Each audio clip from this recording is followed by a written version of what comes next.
कांग्रेस के नेता व बीडीए के पूर्व उपाध्यक्ष अब्दुल सलीम का दुखद निधन हुआ है। कुछ दिन पहले उनकी पत्नी का भी निधन हुआ था। श्रद्धा सुमन अर्पित कर ईश्वर से प्रार्थना करते हैं कि वो परिवार को संभालें और इन दुखद पलों में बाहर निकल पाएं। कोरोना से देश में 80,000 केस आ रहे हैं। सरकार कंट्रोल करने में नाकामयाब साबित हो रही है। सरकार को अब कुछ और कदम उठाना चाहिए। सरकार टेस्ट के लिए पैसे लेने जा रही है, जिससे लोग पैसों की वजह से टेस्ट नहीं करवाएं।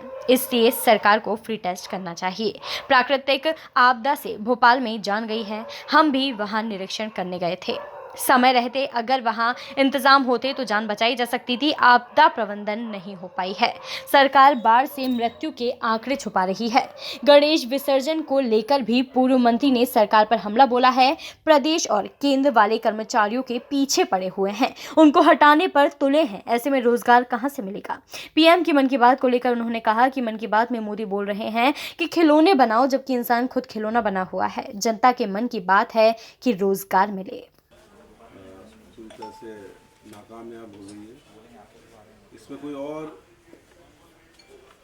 स्टेप्स उनको उठाना चाहिए कि कैसे इसको कंट्रोल किया जाए। इतने लॉकडाउन, इतने लोग बेरोजगार हो गए, काम धंधे सबके बंद हो गए, ऊपर से बाढ़ में एक तरफ जो फसल है उनको बीमारियां तरह तरह की, कुल मिलाकर पूरा मध्य प्रदेश इसमें ध्वस्त है।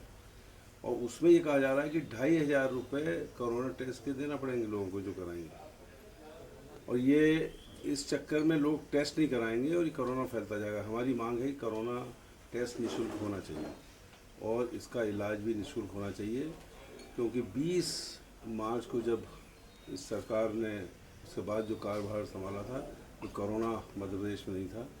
इसके इस 5-6 साल के कार्यकाल में से हुआ, इसलिए निःशुल्क ट्रीटमेंट हो और निःशुल्क टेस्टिंग हो।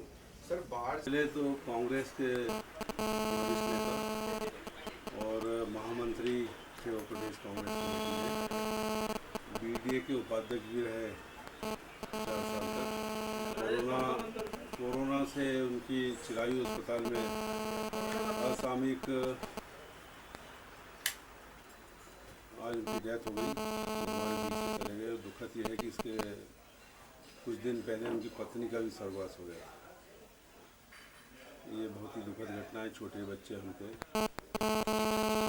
मैं अपनी तरफ से कांग्रेस पार्टी की तरफ से उनको श्रद्धा सुमन उनके चरणों में अर्पित करता हूँ। ईश्वर से प्रार्थना करता हूँ कि वो उनको स्वर्ग में स्थान दें। जनहानि कैसे नहीं हुई? भोपाल में कल कोलार में एक दीवार गिरने से एक आदमी की वहाँ डेथ हो गई। उसके पहले वो दीवार उसके बगल में गिरी थी जून के अंदर। वहाँ मैं कल गया था, लोगों ने बताया वहाँ पर, लेकिन उस चीज़ को समय रहते वहाँ नगर निगम प्रशासन ने ध्यान नहीं दिया और वहाँ उस समय भी नुकसान हुआ था, बस उस समय जान नहीं गई थी। इस समय एक व्यक्ति की वहाँ पे जान चली गई। कल मैं वहाँ पर था और उसको रोका जा सकता था अगर समय पे हो जाता। हमने मांग की थी कि 5 लाख रुपए दें, उनको सरकारी नौकरी दें, नगर निगम की नहीं, सरकारी नौकरी उसको दी जाए। और आज दिग्विजय सिंह जी भी अभी 11 बजे वहाँ पहुँच रहे हैं। हमने कहा है कि प्रथा ये रही है कि इस साल और ज़रूरी है कि सोशल डिस्टेंसिंग हो, लोग घाट पे भीड़ नहीं लगाएं। तो अभी डोल 11 पे क्या हुआ था कि उन्होंने एक कचरे की गाड़ी रख दी थी और एक बैनर लगा दिया। भाई उसमें कौन रखेगा? पिछली साल टेबल रखे हुए थे नगर निगम ने, और एक कुंड बना था, टेबल पे लोग आरती करते हैं, उसको कुंड में उसको विसर्जन कर देते हैं। और ये धार्मिक प्रथा है कि पानी में उसको विसर्जित किया जाता है, तो कुंड में विसर्जित कर वो ये अंदाज लगा लेते हैं कि इसके बाद जो नगर निगम गाड़ी जाएगी वो घाट पे विसर्जन कर देगी। ये जो, और इस चीज़ की मैंने कलेक्टर साहब से भी कहा है कि इसको किया जाए। दूसरी जो अतिथि शिक्षक हैं, इनको अरे भैया खिलौने जिसको बनाना है बनाएगा ही, उद्यमियों को सब पता है। खिलौने बनाओ और एक चीज़ और इस तरह की चीज़ें कही है जिनका आम आज आदमी परेशान है देश। अभी तो आदमी खुद खिलौना बना हुआ है, परिवार खिलौना बनाओ, खिलौना कहाँ से बनाएगा कोई?